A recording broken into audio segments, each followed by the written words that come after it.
একেকটা সিজনের একেকটা সৌন্দর্য। আমার কাছে শীতকালটা অনেক ভালো লাগে। কিন্তু যখন দেখি অনেক বেশি ধুলাবালি বাসায় আসে, গাছপালা একদম ধুলাবালিতে জমে যায়, তখন আমার খুবই বিরক্ত লাগে। আসলে কি বলবো, এটা তো আমাদের হাতে নেই। কিন্তু তারপরও শীতকালের সৌন্দর্যটা একটু বেশি। তবে শীতকালের পরে যখন ফাল্গুন আসে, মানে বসন্তকাল আসে, তার সৌন্দর্যটা আরো বেশি বেড়ে যায়। আ কি যদিও ধুলাবালিটা একটু বেশিই থাকে, পরিষ্কার করতে হয় বেশি। যাই হোক, আমি তো বাসায় একটু ইরেগুলার থাকার কারণে আমার বাসার গাছগাছালি একদমই নোংরা হয়ে গেছে।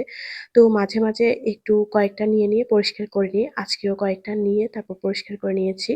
যাই হোক, কাজের ফাঁকে, ফাঁকে এইসব কাজও করতে হয়। আসলে সবই তো কাজের মধ্যেই পড়ে। সবই আমার সংসারেরই কাজ।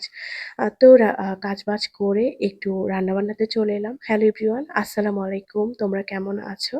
আমি আলহামদুলিল্লাহ ভালো আছি। আজকে খুবই সিম্পল একটা রান্না করব। কিন্তু রান্নাটা সিম্পল হলেও অনেক মজার। এই সিজনে আমার আলু প্লাস হচ্ছে টমেটোর ডালটা খাওয়া হয়নি। ওই যে বলেছিলাম না, আমি এদিক-সেদিক দৌড়াদৌড়ি করতেই আমার দিনকাল চলে যাচ্ছে। তো বাসায় এসে ভাবলাম সবার আগে যে জিনিসগুলো আমার খাওয়া হচ্ছে না সেটাই আগে খেয়ে নিই।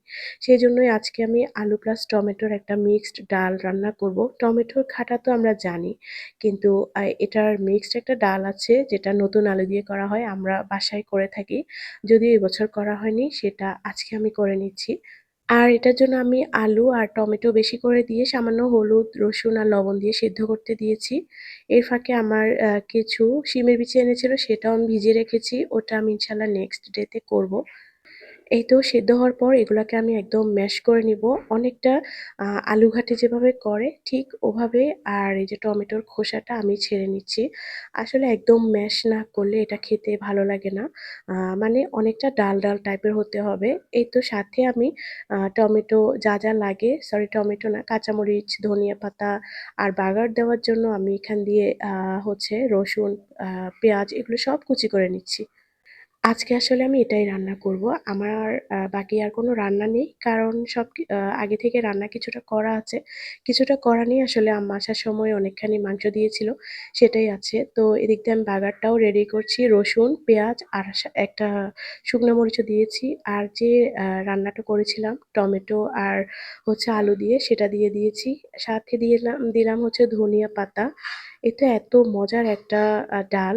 যারা খাওনি তারা অবশ্যই ট্রাই করতে পারো। আর আজকে আমার সাদা ভাতের সাথে ছিল হাঁসের মাংস, যেটা আমি সার্ভ করার সময় ভিডিওটা হয়নি। যাই হোক, সাথে ছিল লেবু আর এ তো মিক্সড ডাল। আজকে ব্লগটা এখানেই শেষ করছি। তোমরা ভালো থাকবে। ইনশাআল্লাহ আবার কোনো ব্লগে তোমাদের সাথে কথা হবে। ভালো লাগলে অবশ্যই একটা কমেন্ট করে যাবা। আল্লাহ হাফেজ।